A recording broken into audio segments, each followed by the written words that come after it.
দুর্নীতি থেকে অনুপ্রবেশ, তোষণ, একগুচ্ছ অভিযোগ তুলে শাসক দলের বিরুদ্ধে চার্জশিট পেশ করলো বিজেপি। একদিকে যখন চার্জশিট পেশ করছেন দক্ষিণ চব্বিশ পরগনায় বিরোধী দলনেতা শুভেন্দু অধিকারী, তখন আসানসোলে অগ্নিমিত্রা পাল পেশ করলেন চার্জশিট।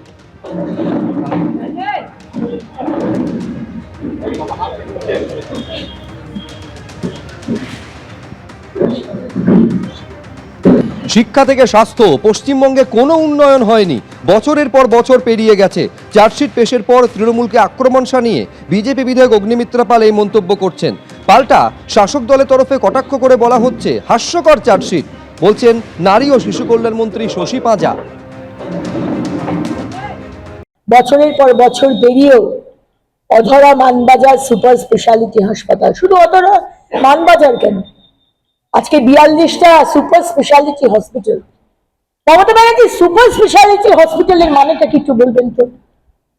স্পেশালিটি হসপিটাল হচ্ছে যেগুলো চাইল্ড, কার্ডিয়াক, গাইনি, আর সুপার স্পেশালিটি হচ্ছে নিউরো, যেগুলো ইউজুয়ালি অনেক হাসপাতালে থাকে না। এই ধরনের super specialisation.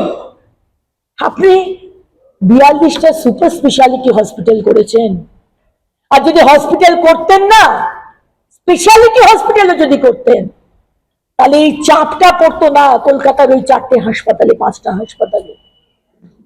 Primary health centre গুলো অকেজো, জেলার এই নামকা বাস্তে super speciality hospital, it's a complete farce. মানে এবারে খুঁজে খুঁজে পাচ্ছে না যে কি বলবে বিধায়কের বিরুদ্ধে, একটা কি চার্জশিট তৈরি করছে, মানে যেটা গিমিক। মানে মাটিতে কোনো সম্পর্ক নেই, মাটির স্তরে নেমে গিয়ে মানুষের পালস বোঝে না। তাহলে ওই ডাব্বাগুলো বসিয়েছেন কেন? আপনি কি আপনার কি বলে ওটাকে পরিকল্পনা করবেন, কিংবা আগামী দিনে নির্বাচনের আগে যে ইশতেহারের আইডিয়াই পাচ্ছে না তারা, জানেনই না যে মানুষের পালসটা কি। বাক্স বসিয়েছেন যে আপনি যদি সাজেশনস দিতে পারেন, তার মানে মানুষের থেকে কত দূর চলে গেল। এবং যারা নির্বাচিত সাংসদ এবং বিধায়করা, তারাও মাটির স্তরে কোনো যোগাযোগ রাখলো না, কোনো আইডিয়া দিতে পারছে না। তারপরে এই চার্জশিট দেখে হাস্যকর চার্জশিট। বিধানসভা ভোটের আগে বিজেপির দেওয়াল লিখনে নতুন স্লোগান, বদলা হবে বদলও হবে। দেওয়াল লিখনের স্লোগান বিজেপির। বর্ধমানের গলসির উচ্চগ্রামে প্রার্থীর নাম ছাড়াই বিজেপির দেওয়াল লিখন। তৃণমূলের নির্যাতন অত্যাচার প্রতিরোধী স্লোগান দাবি গলসির বিজেপির মুখপাত্রের। বিজেপি শুধু মার খাবে না, মারতে এলে পাল্টা মারের জন্য প্রস্তুত দাবি বিজেপির মুখপাত্রের। বিজেপির হিংসা চড়ানোর রাজনীতি, পাল্টা আক্রমণ তৃণমূল কংগ্রেসের।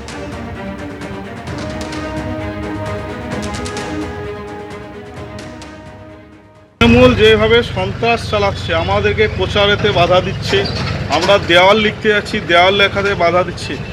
আমরা যদি এই মুহূর্তে শক্তভাবে না দাঁড়াই, যদি সাধারণ মানুষের কাছে না আমাদের বার্তা পৌঁছাতে পারি, আগামী নির্বাচনে আমাদেরকে ভোট করতে দেবে না। তৃণমূল সেরকম মেন্টালিটি নিয়ে চলছে। এর জন্য আমরা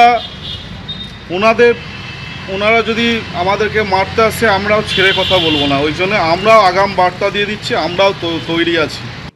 নির্বাচনে কোনো ঘোষণা হয়নি, তাতেই বিজেপি দেয়াল লিখেছে এবং সেখানে বদলার কথা ঘোষণা করছে। এতে কি প্রমাণ হয় বিজেপি হিংসাশ্রয়ী রাজনীতি করে? কিসের বদল? 15 বছর বাংলায় মমতা ব্যানার্জি তৃণমূল কংগ্রেসের সরকার আছে, কোথাও কোনো রকমের অশান্তি হয়নি, কারো উপর রাজনৈতিক আক্রমণ হয়নি, কোথাও কোনো রাজনৈতিক সন্ত্রাস নেই। বিজেপি নির্বাচনে বদলার কথা বলে বাংলার মানুষের কাছে এই বার্তা দিতে চাইছে। গলসির ছবি আপনাদের সামনে রাখলাম, এবার দেখাবো রানাঘাটের ছবি, যেখানে বিজেপির বিরুদ্ধে পোস্টারকে কেন্দ্র করে চাঞ্চল্য ছড়িয়েছে। এই পোস্টারে লেখা রয়েছে বাঁচতে চাই চলো বিজেপি তাড়াই, আর তা নিয়ে একেবারে সরাসরি রানাঘাট থানায় লিখিত অভিযোগ দায়ের করেছে বিজেপি। পাল্টা তৃণমূলের তরফে বলা হচ্ছে মানুষ তার মনের ভাব প্রকাশ করেছেন। এই ছবি রানাঘাটের একাধিক ওয়ার্ডে দেখা গেছে। সপ্তাহের শুরুতেই রানাঘাট শহর জুড়ে পোস্টার বিতর্ক ঘিরে রীতিমতো চাঞ্চল্য ছড়িয়েছে এবং যেটা দেখলে বোঝা যাবে বেশ কয়েকদিন আগে থেকেই কিন্তু রানাঘাট শহর জুড়ে বিজেপির তরফ থেকে বাঁচতে চাই বিজেপি তাই এবং বিজেপির যে পদ্মফুল সিম্বল দেওয়া বিভিন্ন জায়গায় এরকমভাবে দেওয়াল লিখন হয়েছে 2026-এর নির্বাচনকে সামনে রেখে। একই রকমভাবে কিন্তু সপ্তাহের শুরুতে অর্থাৎ আজ সোমবার সকাল থেকে কিন্তু রানাঘাট শহরের একাধিক পৌর এলাকায় কিন্তু দেখা গিয়েছে এইরকম ছোট ছোট ফ্লেক্স এবং সেই ফ্লেক্সে লেখা রয়েছে বাঁচতে চাই চলো বিজেপি তাই, রানাঘাট টাউন টিএমসিপি। এই পোস্টার ঘিরে রীতিমতো বিতর্ক সৃষ্টি হয়েছে। শুধু এই আমরা যেখানে রয়েছি এটা 7 নম্বর ওয়ার্ড, রানাঘাট পৌরসভার একমাত্র এই ওয়ার্ডটাই কিন্তু বিজেপি পরিচালিত, অর্থাৎ এই ওয়ার্ডটাই কিন্তু বিজেপির যিনি কাউন্সিলর রয়েছেন এখান থেকে একমাত্র তিনি জয়লাভ করেছেন। তার ওয়ার্ডটাও কিন্তু ঠিক একই রকমভাবে পাশাপাশি যেখানে রয়েছে বাঁচতে চাই বিজেপি তাই, একই রকমভাবে ঠিক তার পাশেই রয়েছে বাঁচতে চাই চলো বিজেপি তাই, নিচে লেখা রয়েছে রানাঘাট টাউন টিএমসিপি। এবং এই নিয়েই কিন্তু সকাল থেকেই শুরু হয়েছে এই রকম পোস্টার বিতর্ক। নদিয়া থেকে সুজিত মণ্ডল, এবিপি আনন্দ। ইলেকশন এখন শুরু হয়নি, কিন্তু মডেল কোড অফ কন্ডাক্ট হলে নিশ্চয়ই শাস্তি হবে। কিন্তু যে বিষয়টা পৌর প্রধানের নেতৃত্বে সারা রানাঘাট জুড়ে যেটা হচ্ছে, বিজেপির প্রতীকটাকে টেম্পারিং করা হচ্ছে, তৃণমূল কংগ্রেস করছে, বিজেপির লোগোটাকে টেম্পারিং করে একটা কুরুচিকর বিষয়ে সামনে তুলে ধরছে, সারা মানুষের মধ্যে বিভ্রান্তি করার সৃষ্টি করছে। তো আমরা চাইছি যে এটা আমরা আইসিআইকেও জানিয়েছি এবং প্রশাসনিকভাবে ব্যবস্থা নেব। যদি না নেয়, এবং আমি দায়িত্ব নিয়ে বলছি, আমরা ছিঁড়ে দেবো। পৌরপ্রধান যদি মনে হয় কিছু করার তিনি করে নিতে পারেন। আমাদের দলগত নেতৃত্ব আছে, তাদের সিদ্ধান্তে এটা হচ্ছে। আর আমাদের ওটা স্লোগান রয়েছে যে আমরা বাঁচতে চাই বিজেপি তারাই। এই স্লোগানের বাঁচতে চাই চলো বিজেপি তারাই, এই স্লোগানের ভিত্তিতেই ওটা আমাদের সব জায়গায় করা হচ্ছে, ভোটের আগে ক্যাম্পেনিং করা হচ্ছে। এটা নিয়ে কি বিতর্ক আছে জানি না, বিচ্ছিবিত মমতা বন্দ্যোপাধ্যায় সম্পর্কে, অভিষেক বন্দ্যোপাধ্যায় সম্পর্কে, আমাদের নেতৃত্ব, আমাদের সম্পর্কে কুরুচিকর ভাষার শেষ নেই ওদেরকে। তাদের ওদের কুরুচিকর ভাষা ওরা বন্ধ করুক, তারপরে তো সিম্বল দিয়ে ওরা মন্তব্য। এবিপি আনন্দ, এগিয়ে থাকে, এগিয়ে রাখে।